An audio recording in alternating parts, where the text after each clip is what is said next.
Whether the team is giving us the highest of highs or the bluest of blues, we'll cover it all here on Commanders Nightly News. I, of course, am your host, Louie T. Thank you for joining me. Let's get to tonight's lead story.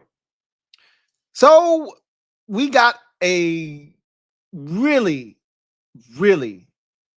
interesting tidbit from DQ today. I would love to say that we're surprised, but we're not. More disappointed than anything else. Probably fatigued at this point when it comes to Noah Brown. What can Brown do for you in 2025? Absolutely nothing.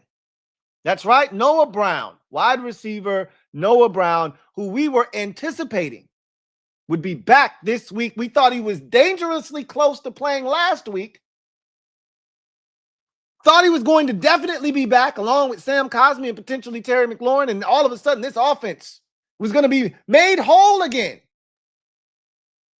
Is out for the indefinite future. He's been placed on IR, which means at a bare minimum, he's going to miss the next month of the season. It's the toughest stretch of the season. It's Dallas on the road. It's Kansas City on the road. It's home for Seattle. It's home for Detroit. He's going to miss all those games. My guess is you won't see him until post-bye. He won't make the trip over to Madrid in week 11 versus the Dolphins. And maybe, just maybe, he'll be back after the bye for Denver in week 13. Maybe. All bets off. At this point, I'm treating him like Rio Robinson. Hey, man, Noah Brown ain't even a real person, man. He don't even exist. In my mind, at this point, with him being added to IR, in my mind, I'm looking at these youngins, these puppies that have grown up so much in the absence of Noah Brown and Terry McLaurin. And I'm just saying, just give me Terry back. I need Debo's heel to heal. And then give me the two youngins. Give me the two puppies. And let's go to war, man. Let's go to work. I don't even need Noah Brown no more. Not even thinking about him no more. Give me the two puppies. Give me a healthy Terry and a healthy Debo, and let's rock. Give me some Zach Ertz. Give me some Bill. Give me Terry. Give me Debo. The two puppies. Let's go to work. I'm good. I'm so over Noah Brown at this point. And he can't help it. You know, it is who he is. This is who he's been his entire career. A guy that has been injury prone. He can't help it. He's Mr. Glass. Not upset at him. I'm upset at the fact that they thought that a man that had a freak injury was just all of a sudden going to be magically healthy when he ain't been healthy his whole entire career. I'm upset that they thought that Noah Brown was going to be healthy in wide receiver 3 all season long. That's what I'm upset about. They could have went out and got Kendrick Bourne, but they didn't. They could have done other things to offset this where we wouldn't be feeling it. Treylon Burks can't be your answer. I was just on with Candy Waller. Shout out to Candy. She was awesome tonight, as she always is. But she was on her A game tonight, and she talked about right now it feels like this team is sort of panicking, like they're grasping for shit at this point. Right? Feels like they're knee-jerk reactions to shit that's happened because no one anticipates injuries. No one goes into a season saying, hey, we expect to have 5 injuries here, 2 more here. No one does that. You would like to be prepared in the event that it happens, but no one is expecting injuries. No one's going to over-prepare for them because you can't predict what's going to happen. But here's a certainty. At some point, Noah Brown's going to get injured. That's a certainty. That's not by happenstance. That's just not some rare occurrence. Like Terry getting hurt is a rare occurrence. You know, that's a unique set of circumstances. Nobody saw that coming. You might have seen it coming this summer because you said, you know what? Guy doesn't practice all summer long. Of course, he's going to get a soft tissue injury or something's going to happen to him, right? Yeah, I could see that. But Noah Brown getting hurt almost feels like a certainty.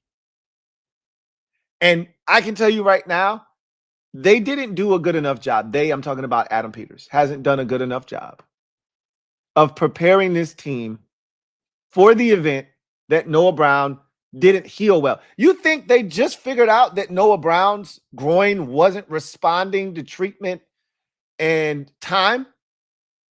They had to know.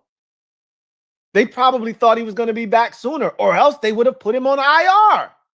Like DQ said, hindsight is 2020. If they knew what they know now, they would have put him on IR a long time ago. They should have signed Kendrick Bourne. I wanted him then. I want him even more now. And you screwed the pooch on that one. Probably over a couple $1 million. We got it. We ain't hurting for it. We got it. And I don't think they wanted to give it up. We were being cheap. That's my opinion. I don't know that for a fact. I can't confirm nor deny that. I don't know that for a fact. Boy, we could use him. I can tell you who ain't the answer, though. Treylon Burks. I can tell you who ain't the answer. Drake Jackson. I can tell you who ain't the answer.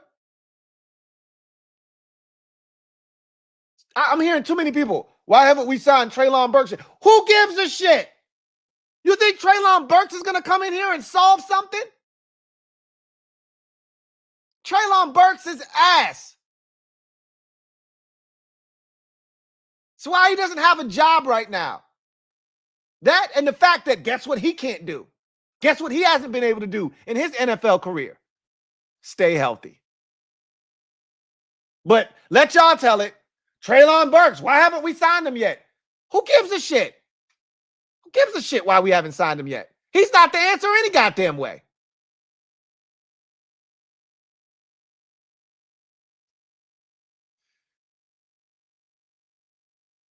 This Noah Brown injury and whole situation is just frustrating. It's just frustrating.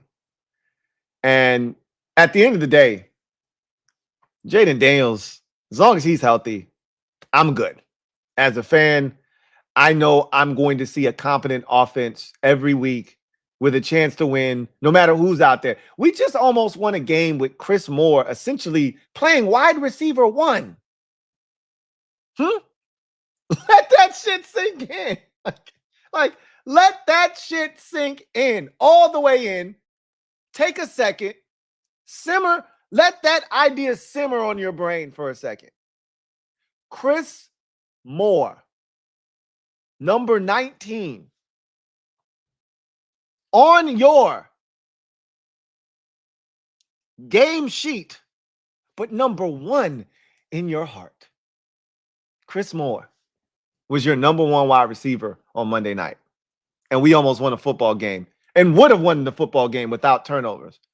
Without 3 turnovers, with just 2 turnovers, we would have won that game with Chris Moore as your number 1 wide receiver. We'll be fine. Noah Brown, you can't miss something that you never had. We ain't had Noah Brown this season. We'll be fine. Here's what frustrates me. Treylon Burks ain't the answer. That I can tell you, that ain't the answer. I was all good with Preston Smith coming here when we had Javonte John Baptiste and we had, Dorrance Armstrong healthy and Jacob Martin was playing well. And so Preston would play his little 12 to 14 snaps a game. And, it's fine. I'm not okay when Preston Smith now has to be thrusted into a role where he's going to be playing 35, 40. That's not what we brought him here for. And then you tell me Drake Jackson, we'll get to this a little bit later on, but you tell me Drake Jackson is still working his way back from, bro, we need bodies now. There's a very high probability that Dorrance Armstrong isn't making the trip to Dallas this week and probably won't play the next couple of weeks. We need a body now. You talking about Drake Jackson? It's still working his way back? What does that do for us on Sunday or next Monday or the Sunday after? What the hell does that do for us? We need guys that can help now. You need to be scouring practice squads around the league to find a guy that can help us on Sunday. Treylon Burks. Give me a break. Shit is crazy, bro. I'd much rather give Ja'Cory Brooks an opportunity than to go get Treylon Burks. What the hell is he going to do for us?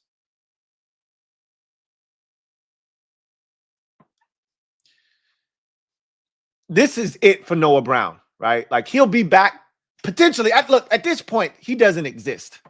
He's a figment of my imagination, this Noah Brown character. That guy that caught the Hail Mary last year, I don't even know who he is anymore. Technically, he'll be able to come back from this stint on the IR at some point this season. I'll believe it when I see it. I'll believe it when I see it. But I will tell you, Treylon Burks ain't the answer. So for those of you clamoring for this team to sign Treylon Burks, good luck. You're going to need it. He stinks. And he can't stay healthy. So if you want to go down that path again, be my guest. There's Treylon Burks. You go sign him. I don't. In other news, DQ spoke. So did Jayden Daniels. We're going to get to what was said by both of those gentlemen today. But before we do that, we got quite a few news items to address. So let's do that. And then we'll come back and we'll talk about what was said by both the head coach and the starting quarterback. So let's start with the injury report, as we often do here on Wednesdays, as we start this new week. Quick week. This, the last 2 weeks the last 2 weeks have been funky, right? And as fans, we have to get used to it too. We're not accustomed to these changes, right? But we better get used to it because it's really going to be the next 4 weeks that are funky, right? Last week was funky because you had a game on Monday, so you had the extra day, so it kind of felt weird. Press conference on a Saturday. Ew, nasty, right? Got to get used to it. This week, quick turnaround. You didn't even get to sulk over the loss, and bam, it's Wednesday. I'm still processing Monday, and we're talking about a practice that really didn't take place on Wednesday. It was a walkthrough. And so I'm just trying to wrap my brain around all of this. Guess what next week is? Another long week because it's a Monday game again. So just like last week, longer week, next week's a longer week. And then you turn around the following week and it's a short week like this week. So as fans, we got to, get our ass in gear. We got to adjust as well. So this is a nasty injury report. Like, this is the worst one of the season now again.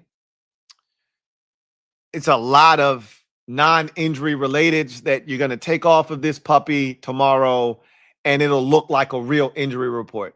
Just off the strength of just first glance, not even looking at the designation from the injury, you go, whoa, this is half the roster. 1, 2, 3, 4, 5, 6, 7, 8, 9, 10, 11, 12, 13, 14, 15 names on this puppy. But if you start to analyze the non-injury relateds that are here, John Bates, 1, Javon Kinlaw, 2, Von Miller, 3, Deron Payne, 4, Laramie Tunsil, 5, Bobby Wagner, 6. You take those 6 guys off, there's 9 names up here. Sam Cosmi, Jayden Daniels, and Jonathan Jones are all full participants because either they're fully healthy or they're coming back from an injury and they're good to go. So that shrinks this thing down to 6 real names, okay? So I know this thing looks very threatening at first glance. It's really just 6 names. We'll talk about one of those names, Jonathan Jones. That's a new entry here. So is Drake Jackson, which pisses me off because he just got here and he's still not fully healthy, which is why I think he worked out for several teams, including the Ravens and the Eagles, including us last week, and nobody signed him because he's not ready to play football right now. But we are so desperate, which is what Candy talked about tonight. We're so desperate. She said, this is why I didn't even bring up Drake Jackson. You brought him up. I didn't say nothing because what is Drake Jackson really going to do for you? Great point, Candy. Great point. Touche. Don't know when that guy's going to be ready to contribute. Don't know when that guy's going to be ready to contribute. So let's look at this injury report with our real Thursday eyes, right? Let's look at this with Thursday eyes, not Wednesday eyes, Thursday eyes. Dorrance Armstrong is going to be on this thing. I don't think he's playing this weekend. Short week adds to the fact that he strained his hamstring. He tried to gut it out on Monday. A short week doesn't help him here. Maybe the short week helps him. The longer week helps him next week where he gets an extra day. Maybe he can come back against Kansas City. I'm not holding my breath. I think we don't see Dorrance Armstrong for at least 3 weeks. This week, next week, and then he might be back in 3 weeks versus the Seattle Seahawks on a Sunday night. That's I hope I'm wrong. God, we need Dorrance. We can't afford for him to be injured. Not even a single game. Drake Jackson who the hell knows when he's going to be ready to contribute? How about when is he even going to be ready to practice? The way DQ described it today at his press conference, we'll talk about it here in a second. Who knows when this guy's going to be ready to help and contribute and even practice? Says he's still working his way back from the knee injury. The man got hurt in 2023. Missed all of 2024, half of 23, and he's still not ready for play. That's how serious of an injury it is. I don't know if he'll ever be the same. Chris Rodriguez calf, that's a real thing. He was very limited in the game on Monday night. He was active, but he barely played. Debo heel, that's a real thing. They were testing him out. Like Candy said, she was like, yo, they really putting him through the ringer in his pregame workout. Like, there's a chance he might not go. He played. He was a non-factor because I don't think he was able to practice really throughout the week. So they didn't put in a ton in the game plan for him. That's a real thing, that calf is, or that heel is. Terry McLaurin, quad limited today. This was a walkthrough, and he was still limited. So I'm not getting my hopes up that Terry's playing this week. I've played this game enough times. No whammy, no whammy, no whammy. Stop. And I always get the whammy. So I'm just going to wait to see what happens. If he can't be a full participant, and DQ basically said, if he can't, we'll get into what DQ said, but he can't be a full participant tomorrow. If he's limited tomorrow, I don't like his chances of playing on Sunday. So, and then you got Sam Cosmi, Jayden Daniels, both full participants. Were full participants last week. They're full participants this week. Those guys are good to go. Cosmi, will he get the nod finally? Will he finally be, brought back into the fold at some point? And they usually do this the Saturday before the game. The 21-day window is next week, next Wednesday to be exact. So they have until next Wednesday to activate Sam. Normally it happens the Saturday before the game. If he's gonna play, they would activate him Saturday and take him off of the IR list or close the window and effectively put him on the roster. I don't know if that's happening. It feels like that's happening. DQ said some things today that were a lot more encouraging than what he said Tuesday, but he also hinted at Tuesday that they were going to start doing some things on the offensive line. I can't imagine anything being done other than inserting Sam Cosmi. You're not taking out Chris Paul. You're not shuffling the tackles. You're not touching Tyler Biotish. So feels like Cosmi may be ready, but we'll see. So that's the injury report for the good guys. Now let's take a look at the injury report for the ops. And their list is extremely long, much like ours, but most of these guys are going to play, right? A bunch of fulls and a bunch of limiteds. There are no outs here. So they're getting healthy at the right time. A bunch of offensive linemen are up here, including the rookie Tyler Booker, who's probably going to be back this week against the Commanders. Go figure, right? CeeDee Lamb is already, they've already said CeeDee Lamb is playing this week. Their head coach, Schottenheimer, already said that CeeDee Lamb is playing this week. So don't look for a break there. Kevontae Turpin, the commander killer, if you will. He's slated to be back. James Houston, Trayvon Diggs practiced in full. Those guys are going to be out there. Not that we care necessarily about Diggs in particular, but Donovan Wilson has made plays against us. He's going to be out there. Tyler Smith missed a game. They just had a game, did the Cowboys, where 4 of their offensive linemen were down, starters. Didn't seem to affect them much on offense, but all of these guys seem like they're going to be back this week. So, yeah. I wasn't looking for any kind of shortcut break. We don't need that. It'd be nice. I always tell you, I don't turn down help, but we're going to get a healthy Cowboys team, basically. All right. So what?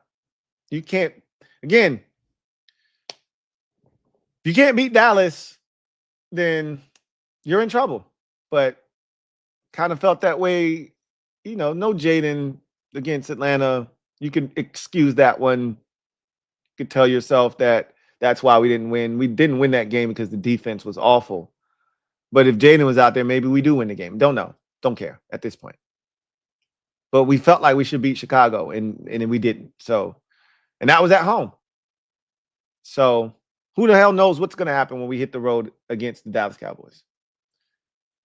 So this is a very, as lengthy as this list is, this is a very non-threatening Cowboys injury report. So expect a relatively healthy Cowboys team on Sunday. Not that I'm fearful of it, but just expect it. Let's take a look at a couple of news and notes items for the Commanders. So DQ pretty much led off his press conference telling us the first 2 things that are on this list here, that the Commanders officially made the following roster moves. They signed Drake Jackson in a corresponding move. They placed wide receiver Noah Brown on the injury reserve list. So he's going to be out at least a month. I'm banking on him being out about a month and a half. Week 13 against Denver is the earliest we'll see our guy, Noah Brown. Your guy. He's no longer my guy. Your guy, Noah Brown. Drake Jackson is signed. I don't even know what that means. I don't even know what that means. Who knows? He could practice in full tomorrow. I doubt it. So that was a bit of news. This is also a nice piece of news, and we saw that already on the injury report. But just to expound upon that a little bit more, I had mentioned this in passing. I think it was either yesterday or the day before yesterday, that help was on the way. And Jonathan Jones is one of those guys that you quickly forget about. But he's a guy that injured himself. They put on IR. Now his window has been opened. Doesn't mean he's playing this week. As a matter of fact, I'll tell you he's not playing this week. Could he be back next week? Possibly. But again, like we saw with Sam Cosmi, and like we saw most of last year, when a guy's window is open, they usually take all 21 days or something close to it.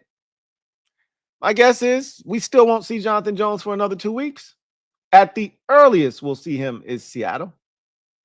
But just the fact that his window has been open means things are going well, and we're getting closer to getting him back on the field and further away from the prospects of Antonio Hamilton Sr. or someone of that ilk that we have no interest in seeing on the field having to play. So I think, and I'm not sure if Antonio Hamilton Sr. got injured. I think he actually did get injured, but I digress. That's good news that Jonathan Jones had his window opened. We'll see how long it takes for it to close and for him to get back on to the field. So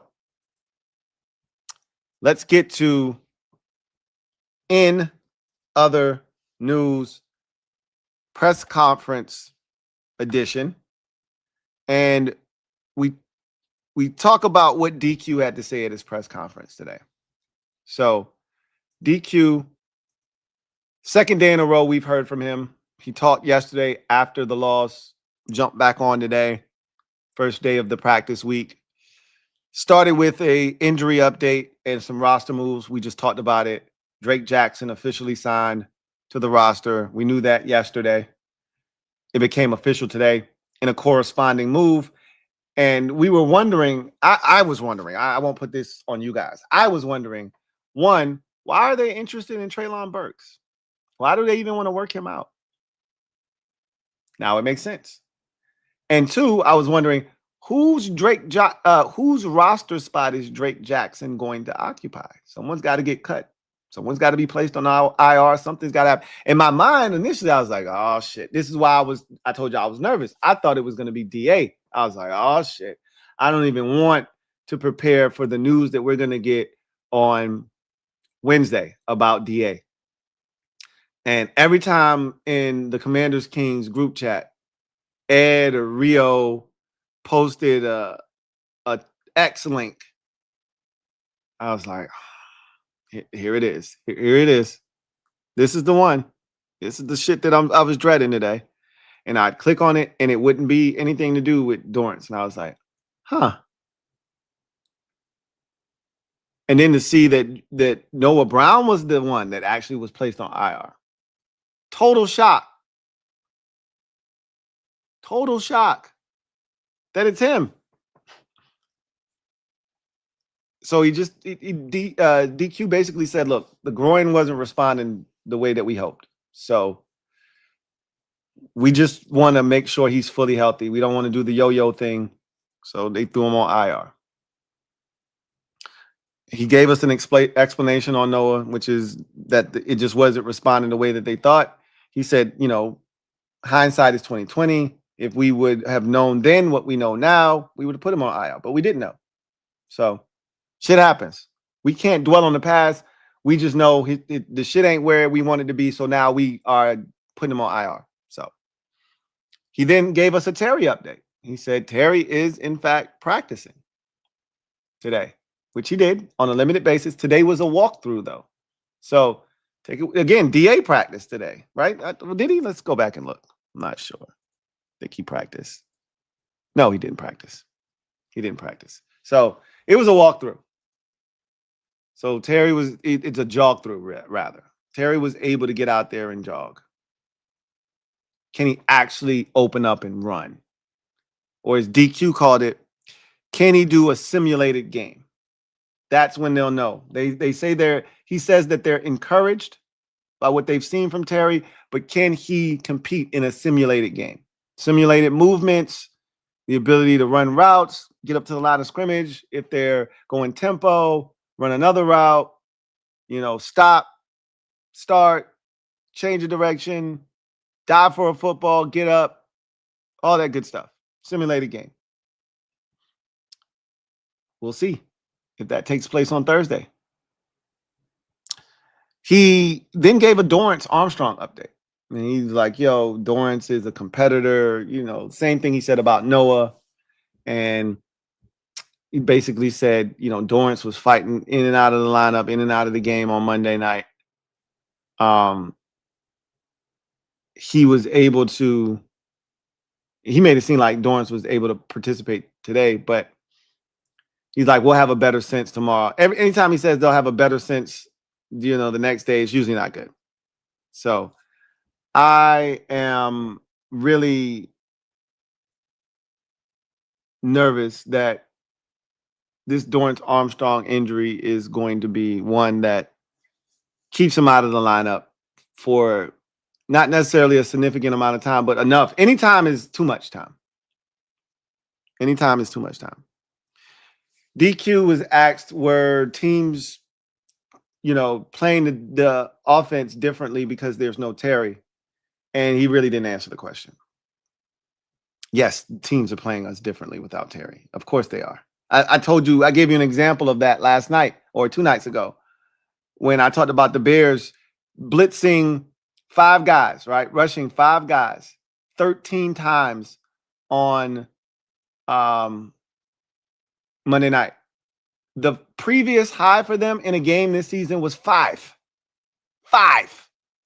They rushed 5 guys 13 times. That means on 8 additional snaps, they said, F it. Your receivers don't. We're not afraid of Chris Moore. We're not afraid of Chris Moore. We're not afraid of a hobbled Debo. Good luck. You empty the set, we're coming after Jayden. Because you don't have anybody that can beat us vertically. I'm glad they finally threw it to Jalen Lane deep. I want to see more of that. Terry isn't the only guy that can run on this team. DQ was asked about the defense, what he thinks, how he feels about their performance overall, how he felt about the performance on Monday night. And this was a direct quote from DQ. He says, the sky isn't falling defensively. But he said, you know what, Chick? We aren't getting the ball.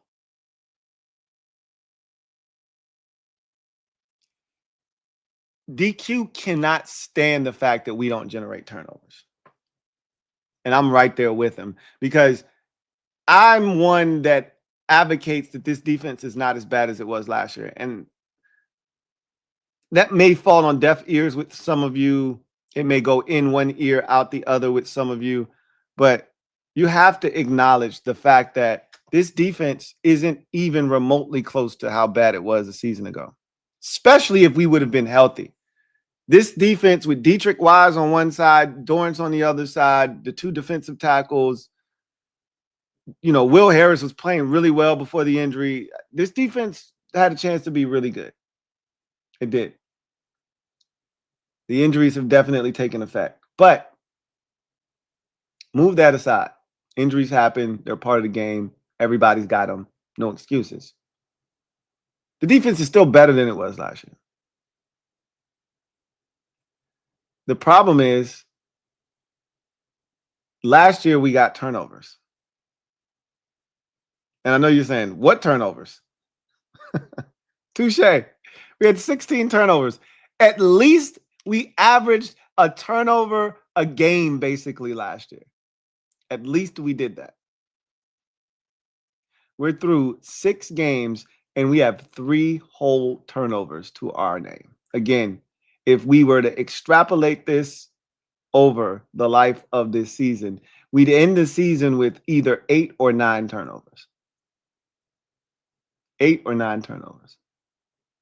That's half of what we got last year. We are terrible at producing the football. And DQ is sick to his stomach about it because you want to know the difference between the Chargers game and this game? It's one difference. I'm talking about defensively. Obviously, the 3 turnovers on offense speak for themselves. I'm not talking about that. I'm talking about defensively. You want to know the difference? You know where I'm going with this. Turnovers, takeaways. We produced the football twice. Let's not act like the Chargers weren't moving the ball, right? They were up 10-0 on the move for more points when Quan Martin forced the fumble and it was recovered by Marshawn Lattimore. It was either going to be 13 or 17-0. The score was 20-10.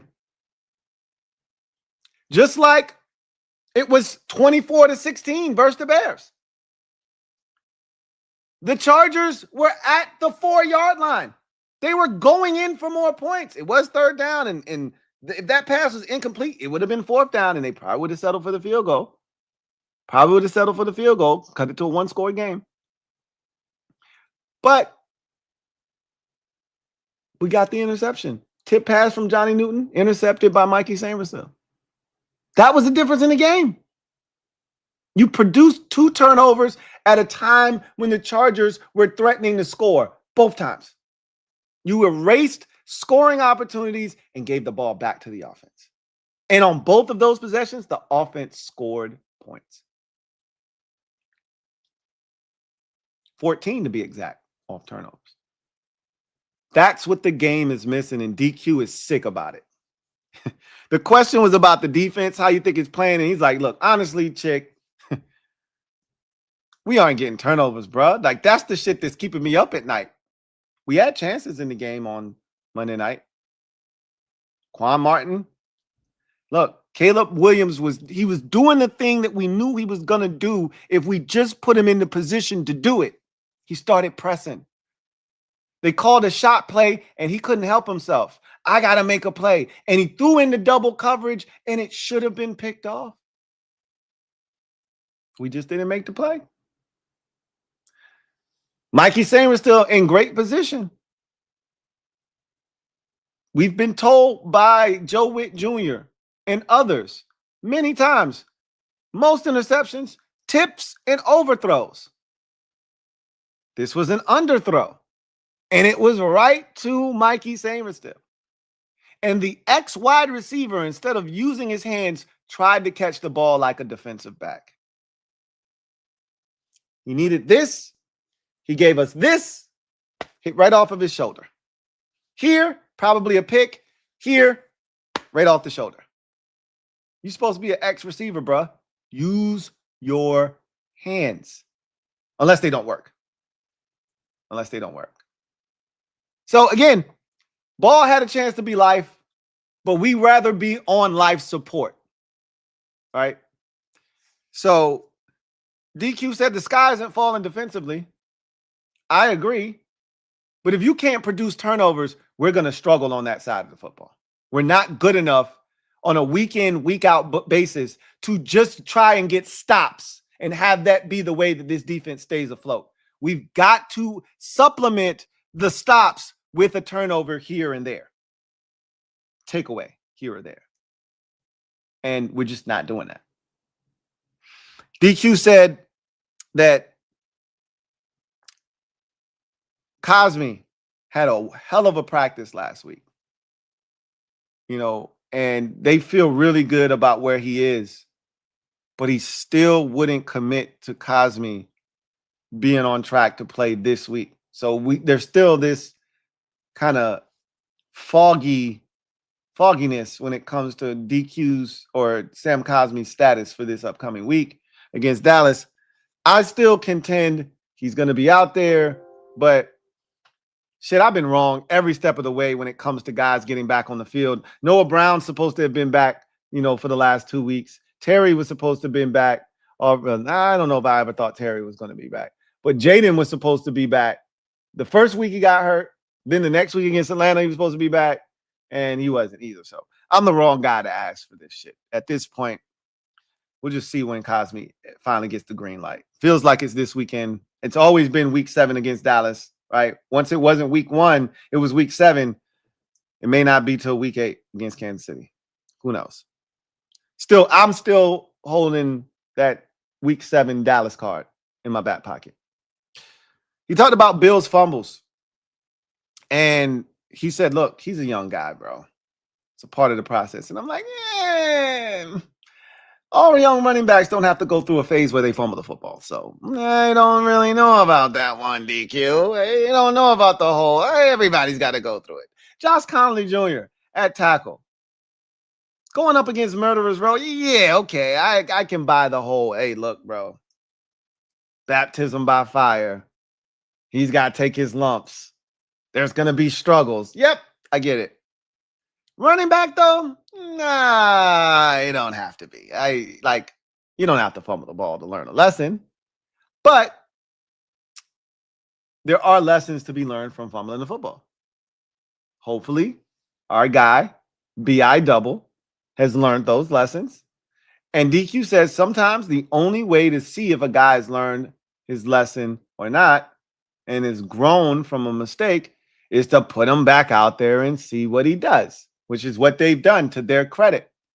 And then he brought up Josh Connolly Jr. and his early season struggles and said, hey, look, everybody wanted this man's head on a stick. Josh Connolly Jr. I'm referring to. Early on, he was going up against Murderers Row. He hung tough. And now, look, we haven't mentioned this man's name in 2 weeks. The last time we mentioned Josh Connolly's name was in Atlanta. And honestly, we didn't mention it very much. But his name did get mentioned in Atlanta. Didn't mention him at all against the Chargers. Didn't mention him at all against the Bears. So there's that. So he's like, yeah, just give him a shot. Give him a chance. And then he talked about the Dallas rivalry, and he said, look, man, I love coaching in the NFC. This is what it's about. Love the fact that, you got two storied franchises, two teams that get after it. It always means something. It's a big game.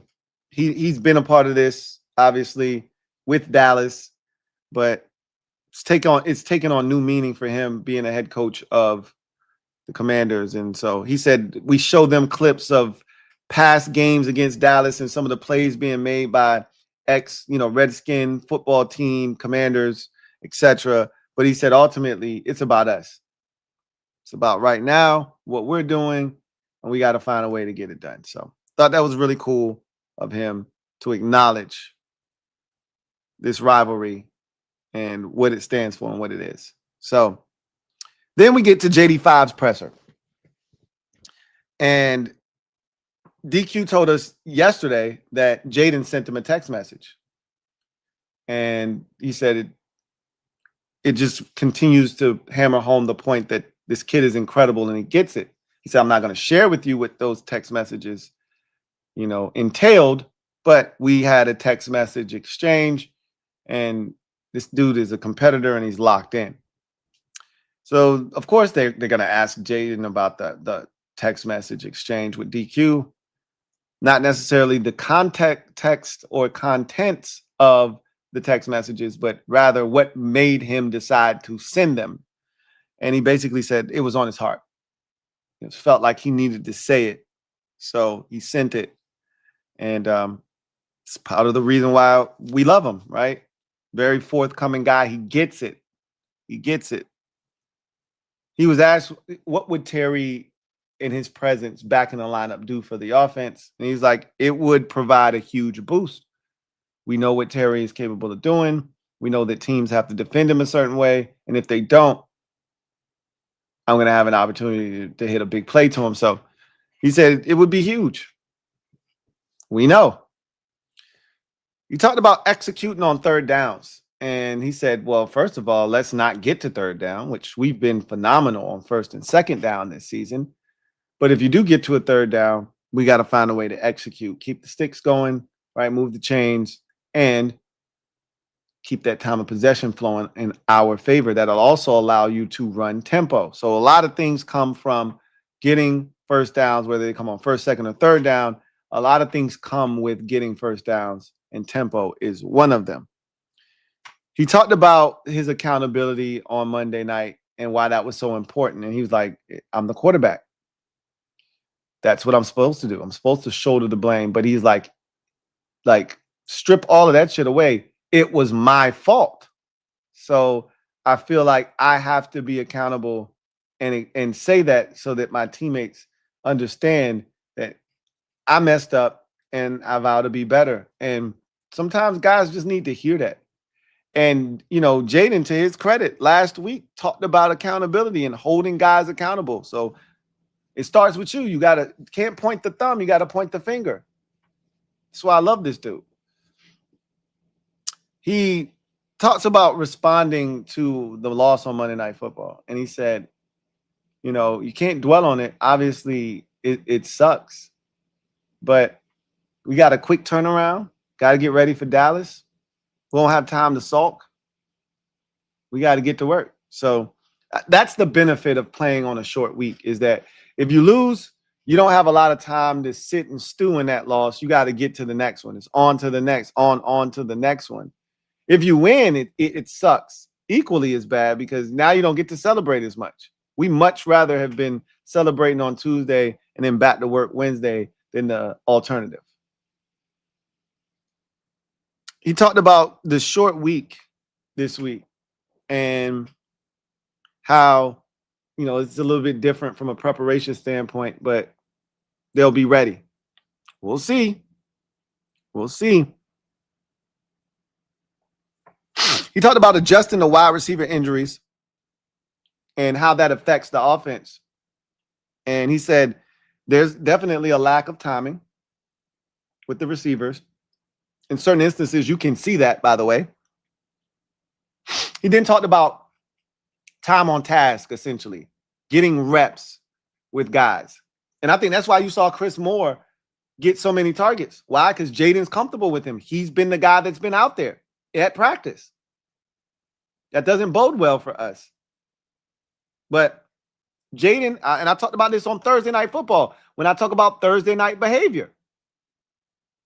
Jayden is a creature of habit. He needs reps. He's at his best when he's comfortable with the game plan. He's repped it. He's gotten the reps with the receivers. They're on the same page, and he can go out there and let it rip. That just hasn't been the case this year. And the fact that this guy is still 7 touchdowns, 1 interception, playing at a high level, speaks volumes. Speaks volumes. So Jayden was asked a question by David Aldridge about Chris Moore. Even Jayden didn't want to talk about Chris Moore. This man talked about Noah Brown, Terry McLaurin, and then finally came around. Like, he didn't know. He couldn't hear the question. He couldn't hear the question. Even he's sick of Chris Moore's shit. No, seriously, he was like, yo, Chris Moore making plays out here, man. He got the opportunity. He out here making plays. He made some plays on Monday night. He also dropped the ball, but the touchdown was a much bigger play than the drop pass on a second down. He then was asked about Luke McCaffrey, and he was like, yo, Luke is out here doing his thing, man. He said, shout out to Luke. But them the two most wide open touchdowns I'd have never seen in my life. But Luke, he said Luke is stepping up, and when his number is called, he's starting to make plays, and that is true. Actual factuals. He was then asked by Candy, our girl Candy, about October football. And what does that look like? And he said, we're an unfinished product. He also said that, you know, the good teams in the league get hot at the right time. So you don't know when it's going to be, but at some point he expects this team to get hot, catch a heater like they did last year. I don't know about that, but it'd be nice if you could take advantage of that heater and run your record to 11-6, 12-5, instead of being at 3-6 or being at 4-5 or being at, 3-7 and then trying to get hot. And now you're digging yourself up out of a hole, right? He then said this after being asked about the offense and can the offense do more and et cetera, et cetera. And he said, the offense can score with the best of them, but they got to be more consistent and start faster. And then he gave a quick message, a brief message to Bill. And he basically said, don't, dwell on the fumbles. Be you. We got your back. But ultimately, just continue to be the best version of yourself. So that was Jayden's presser today. I think he's going to be on Demon Time on Sunday, personally. I really think there's a bounce back game in his future. I'm looking forward to it. In the meantime, before we get to our first look at the Cowboys and then ultimately the comment section, let's get a word from one of our sponsors, Sleeper. My bad. Sleeper. Sleeper is the best way to experience and connect over sports together.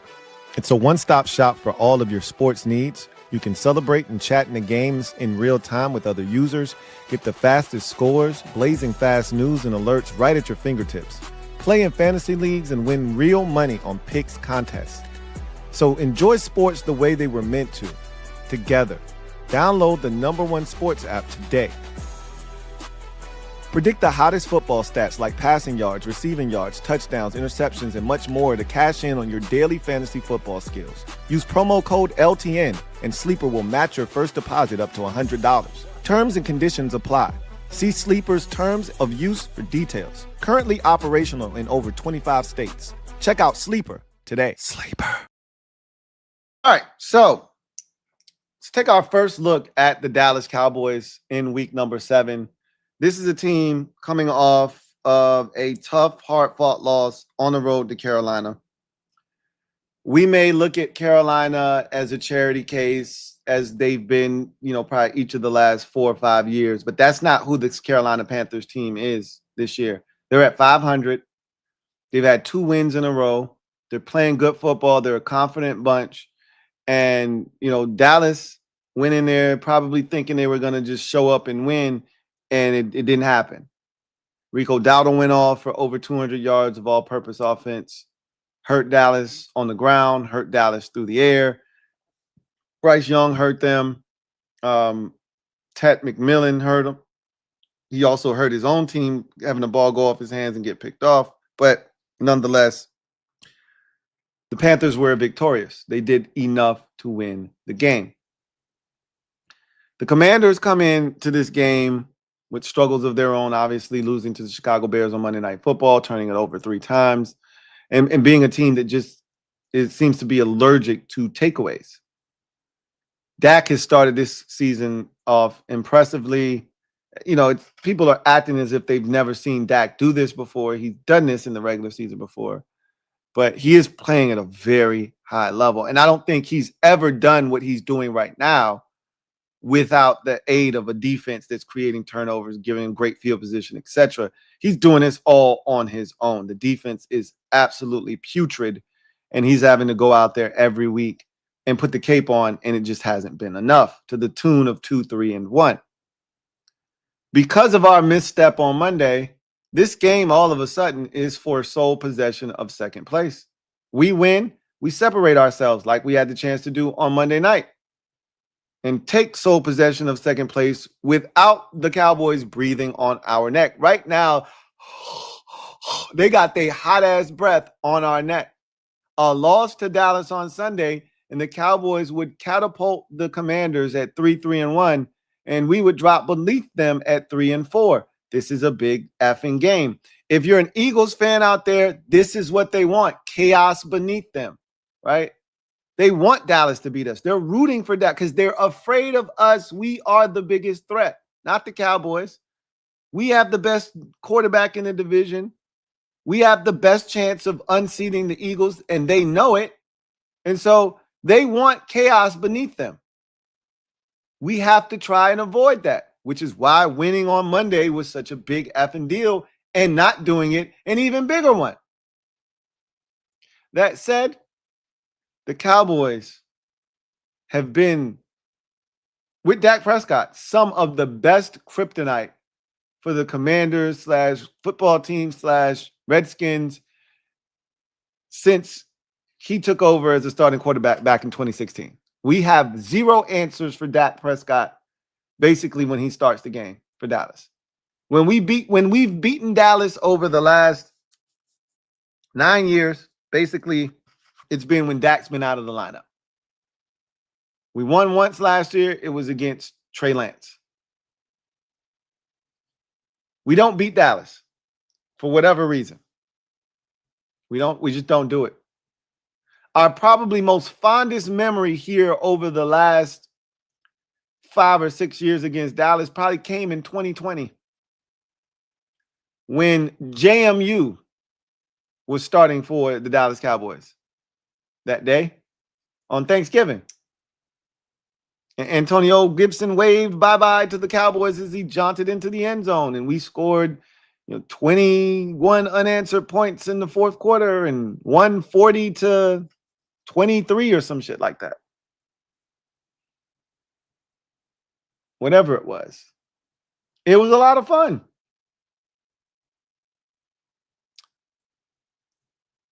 But we just don't do that to the Cowboys very often. And we swept them in 2020. Dak Prescott did not play in either game. Andy Dalton, the first game, got knocked out of that game by John Boom Bostic. And then JMU was in there for the second game. We don't beat Dak. The last time we beat Dak at quarterback was the 2018 game, if I'm not mistaken, with the Kerrigan sack, Preston Smith recovery in the end zone, missed field goal to tie the game, 13-10, I believe it was. Yeah. So Dak has no fear of us. As a matter of fact, they probably expect to win this game. I don't blame them. Will we be able to take advantage of what everybody else is taking advantage of with the Cowboys? They're going to have all their stuff back. CeeDee Lamb will be back. Tyler Booker will be back. Guyton will be back. They're getting all their stuff back for the most part. Kevontae Turpin will be back. Can we find a way to exploit that Cowboys defense? Run the football. Protect Jayden Daniels. Give him time to survey the field. Will they have blown coverages, missed assignments? Or will we fail to take advantage of what everybody else is taking advantage of to this point? That has saw the Cowboys be one of the worst defenses in NFL history to start a season off.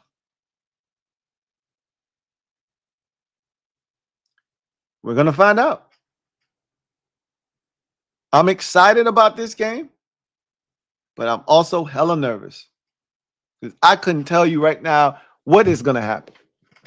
But I know this much. We definitely need this damn win. That's what I do know. Bad. We'll talk more about how that can be achieved later on in the week. So let's get to social media maneuvers. I'm a midnight marauder. So I want to pose this question, y'all, and I'm actually about to do some work with y'all. Y'all gonna help me figure out some shit real quick. So we're going, I said something in passing the other day that got me to thinking, right? I asked the question, how many BMFs do we have on this team anyway? DQ talks about we some BMFs. We got a locker room full of BMFs. Bullshit. Let's count. Let's do it. Let's take a head count. How many BMFs actually exist on this roster? Let's go through it real quick and figure out how many BMFs we actually got on this roster. All right. So let's start counting.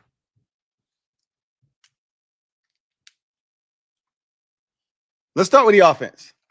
That's where the vast majority of these quote unquote BMFs are going to reside, right? So obviously, Jayden Daniels is one. So offense, you got Jayden Daniels. He's a BMF. Bill. Is Bill a BMF? I think so. I'm going to put him down as a BMF. Love Jeremy McNichols and Chris Rodriguez. They're not BMFs. So you go to the tight end position. Is Zach Ertz a BMF? I'd say yeah. Even at this ripe old age, you could make the argument he's just mischievous. He's not a BMF. But he makes so many plays for this football team. And you can't cover him. You really can't. Feels like we can go to him anytime we really need to. I'm gonna put him down. You could make the argument he's not. I'm putting him down. I'm claiming Zach. Nobody else John Bates is a BMF. Sorry. He has a role and he plays that shit well. Bates is definitely a BMF. Nobody else in that tight end room is a BMF. We go to the offensive line. Laramie Tunsil's a BMF. All right. Let's write him down.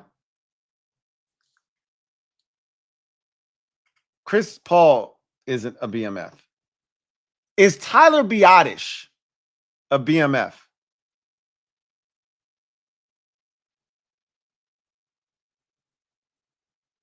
Is Tyler Biadasz a BMF? What do you guys think?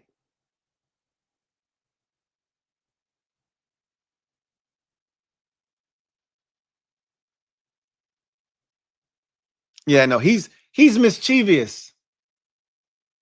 He'll cut up every now and again, but he ain't no BMF, right? I don't think so. I don't think so. He's a really good player, though. But Sam Cosmi, is he a BMF? Is Sam Cosmi a BMF?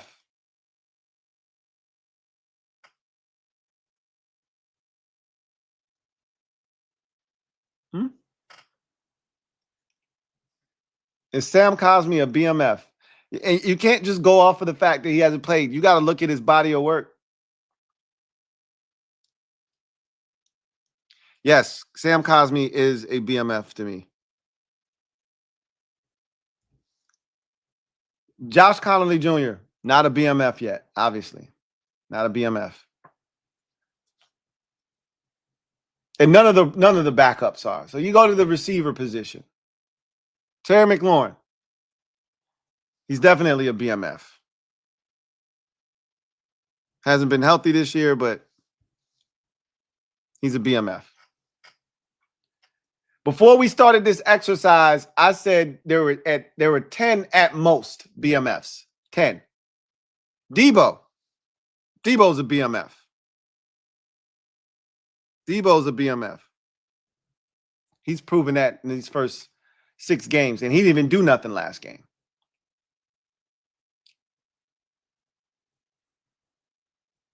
Jalen Lane and Luke McCaffrey aren't BMFs.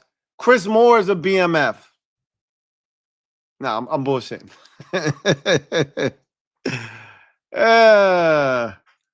So that's the offensive side of the football. That's the offensive side of the football. So this is what we've come up with so far.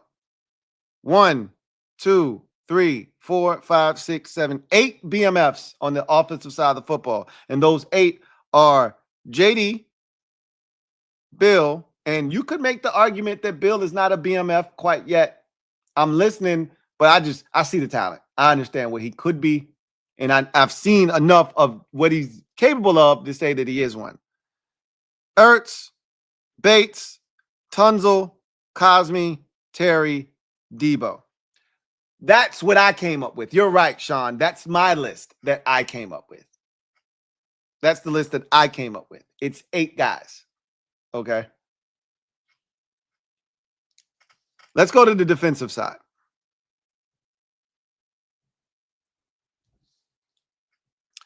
On the D-line, is Javon Kinlaw a BMF?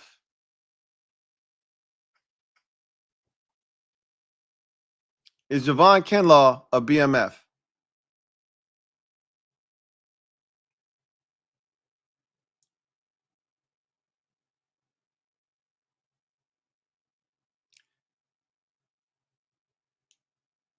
I see yes. I see yes. I see no.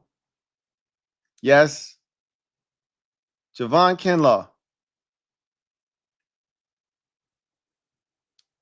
Sean R. HTTR says just Louvu, Wagner, and Kinlaw. Amos is already a BMF. This is why our lists aren't the same. But you didn't even want Luke on the team. So I gotta automatically rule you out.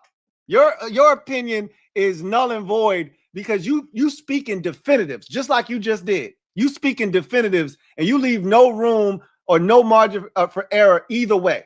It's either this way or it don't exist. Which is why we can't roll with what you be talking about. So yes, Kinlaw is a BMF. What about Payne?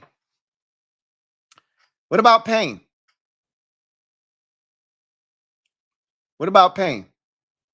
Is Deron Payne a BMF? What about Deron Payne?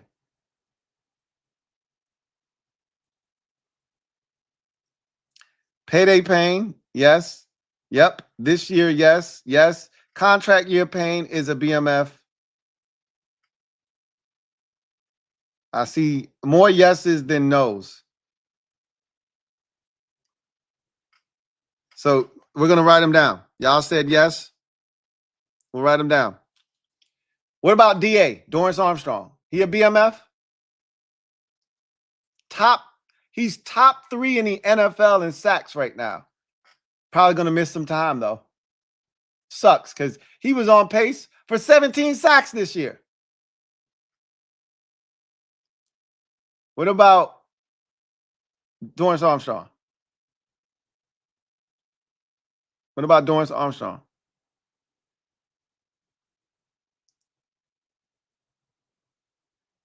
What about Dorrance Armstrong?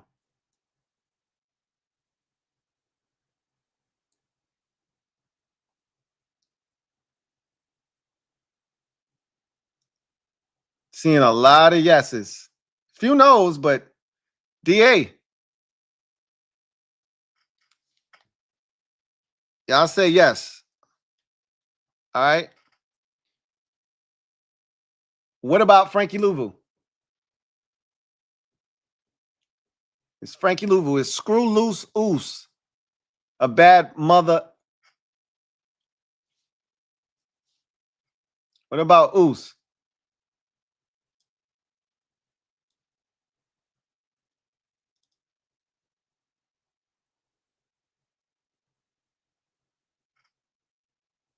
Not this year so far. Yeah, I can see that. But the man was an all-pro last year. And no, he's not playing to the level. I really feel like this is a Joe Witt Jr. issue because they're not utilizing him the way that he was used last year. But that's just me. He definitely isn't making the plays like he did last year, but I don't think he's being used the way he was being used last year.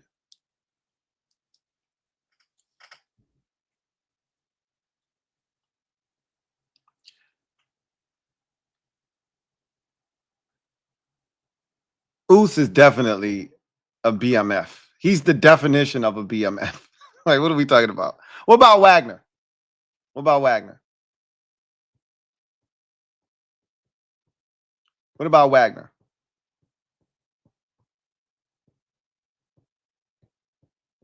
What about B-Wags at his ripe old age?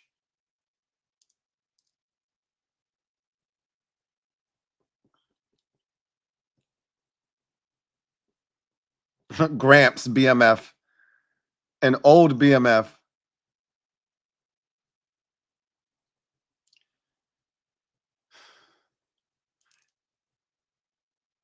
He's going to be one of the leading tacklers in the NFL again this year. More likely than not. There are certain things that he doesn't do well at this point of his career. But when you ask him to do the things that he is capable of doing, he still does it at the highest of high levels. You ask him to blitz, still does that at a high level. You ask him to tackle somebody, does it at the highest of high levels.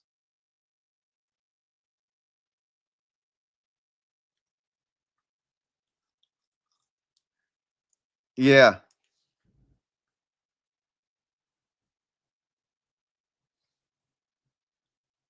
And then I think there's only one left. Quan Martin ain't a BMF. Jeremy Reeves. I mean, if we putting Bates down as a blocker, then it can All Pro Revo be BMF as a special teams player? Y'all can answer that. If you don't want to put him down as a special teams ace BMF, fine. Trey Amos.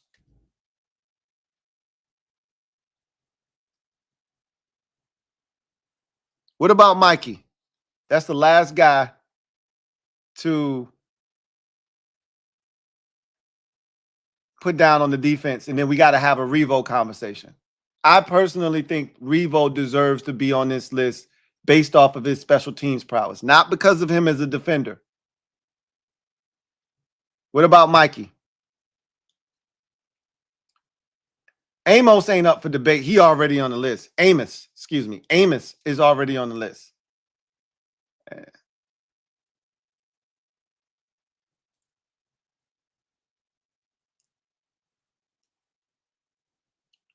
What about Mikey? BMFs catch picks. Mikey does catch picks. He didn't catch the one on Monday, but he does catch picks. He's the only one on this team that catches any interceptions. Guess how many interceptions we have on the season?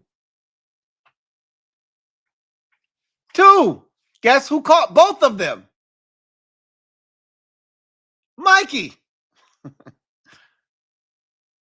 That doesn't make him a BMF, though. Again, another guy that I think is being improperly used. Could be way better than what we're seeing, but not being utilized properly.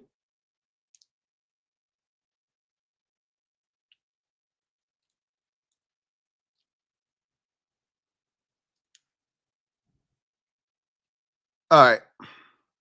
We're going to write Mikey's name down for now. We're going to come back and we're going to go through this list and see if anybody needs to be shaved off of it. And Revo as a special teamer.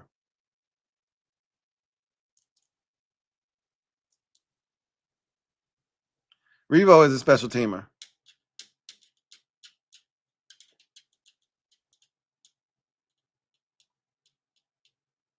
Yeah. Cornelius Kidwell says, if you're going to do that for Revo, then you got to put down Belore as a BMF on special teams. You're not wrong. If we going down that road, if we going down that path, then Percy Butler, Nick Belore, and Jeremy Reeves all deserve to be BMFs. If we going down that road. So how y'all want to do it? Do you want to go down that road? Because if we going down that road, all 3 of them are BMFs. They all fit the classification.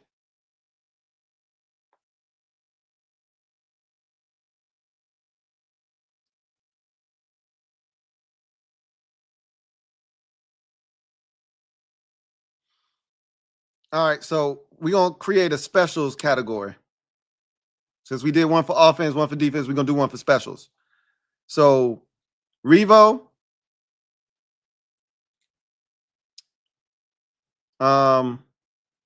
Belore,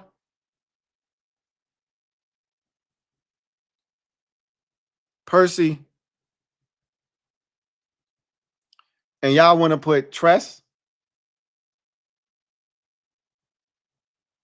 Y'all want to put Tress up here? And Tress. All right. So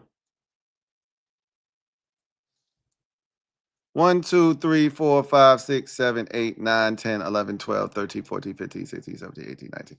It's a lot more BMFs than I thought. Now, again, looking at it from the prism of specific sides of the ball, what guys do specifically, like this is a lot more names than I was expecting us to come up with. I was thinking, again, 10 max. Some of these are debatable. Zach Ertz is debatable. Sam Cosmi is debatable at this point, even though I think he belongs on this list. Louie and Wagner are debatable, even though I think they both belong on this list. Payne is a name that might, for some of you, be like, he's too inconsistent. He shouldn't be on this list either. I get it. Mikey could easily be a guy that's not on this list. And then you get into the whole special teams discussion. Do you add specialists on this list? Tress is a specialist. Do you add guys like Revo and Ballore onto this list? And Percy. These are all guys that are on this list. Do you add these guys onto the list of BMFs for the roles that they play on this roster? Because when DQ says that, he's talking about guys starring in specific roles. John Bates is a BMS, not because he catches the football, but because he's putting dude's dick in the dirt as a blocker. Nobody does it better, right? Nobody covers kicks like Revo, Ballore, and Percy. At least not on this team. And if you look around the league, you might not find a better trio of dudes covering kicks in the league than those three. So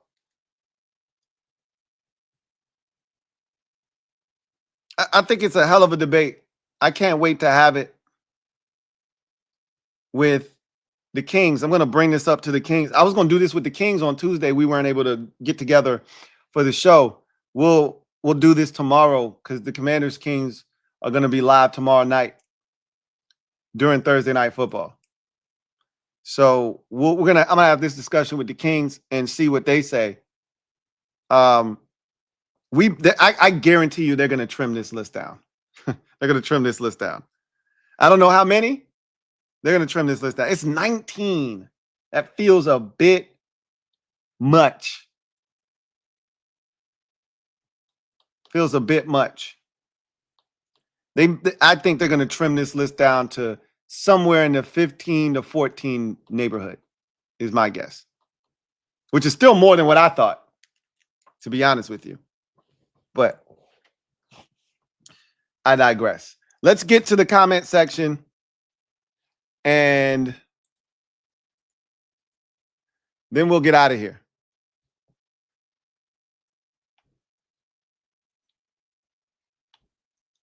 Shadow Striker 789. Thank you for the super chat. Greatly appreciate you. Thank you for being a member of the MOBB who writes, excuse me, thank God we have all that money to Matt Gay over De'Ami Brown or Dante Fowler. Shocker that that positions AP went cheap at are now severely underskilled. I mean, you're not wrong. You're not wrong. I thought that Dante Fowler was going to be back here. He wasn't. I thought Jeremy Chin was going to be back here. He isn't. Not that I miss him necessarily. De'Ami Brown isn't absolutely killing it and crushing it over in Jacksonville last time I checked. But I would have much rather have Kendrick Bourne, guy that shook free, has a history with Adam Peters. They could have spent an extra couple dollars to get Kendrick Bourne to sign on the dotted line. And I think he was being cheap. I think he was being cheap.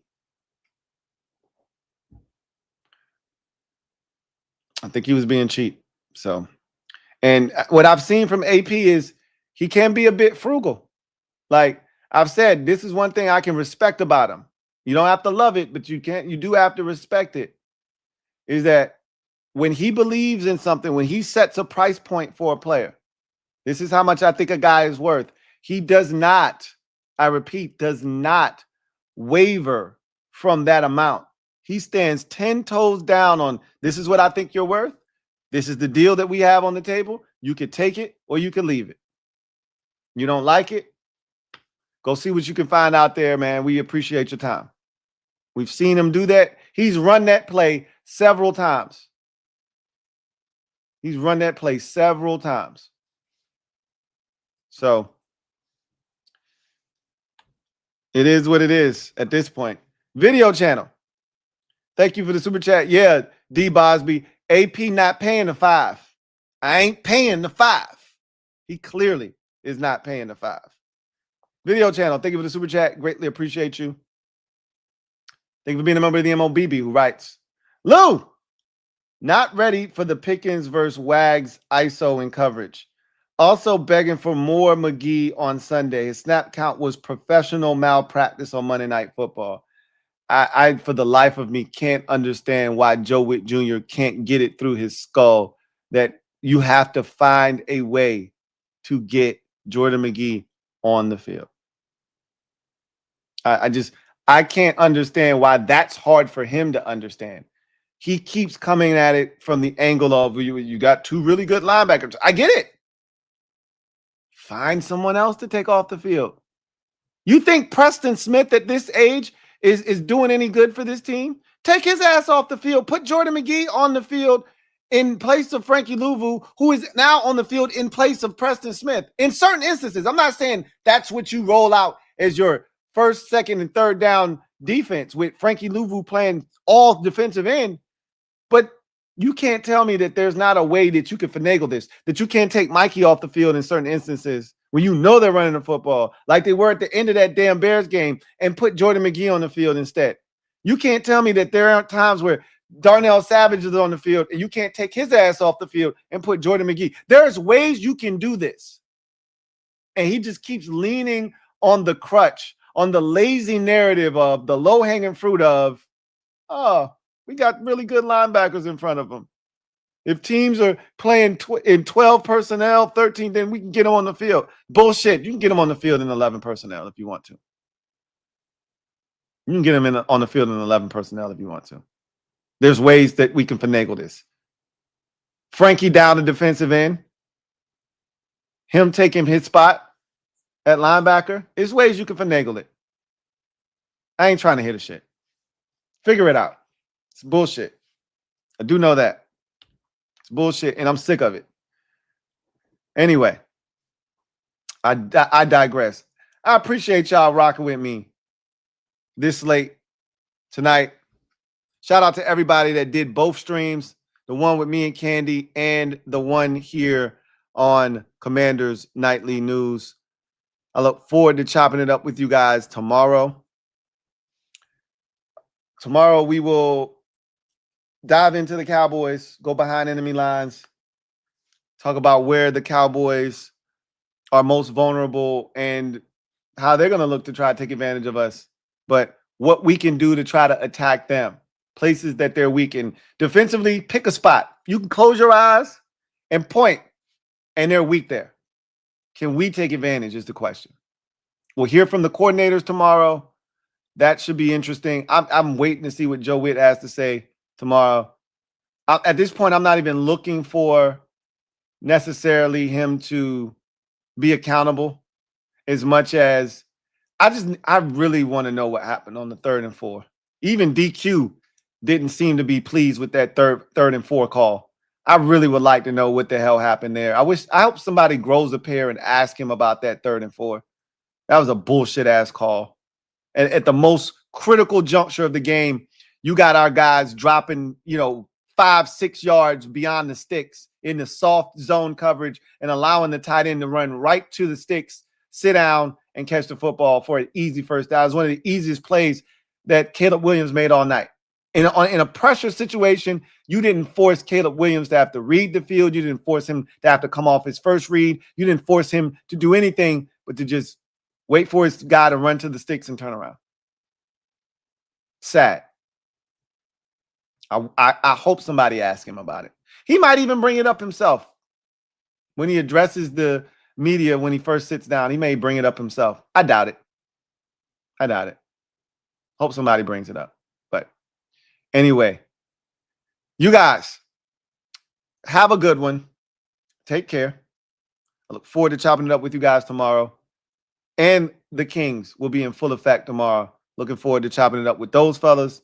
So hopefully you'll check out that show as well. But until then, I'm your man, Louie T, signing off. You guys have a good one. Take care. God bless. And good night.